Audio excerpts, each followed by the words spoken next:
coming MP? Well, I think last time I've already told to the section of the media friends, I've told them very, very clearly that from the party side, we have decided to have our official candidate in the coming MP by-election, and that stands till today, and we are going to field the candidate.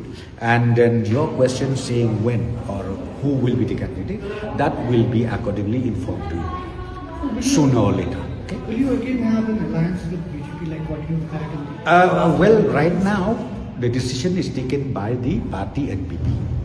So again, it is up to maybe our partners or the individual political party whether they are joining us or not. That we are yet to discuss anything on that.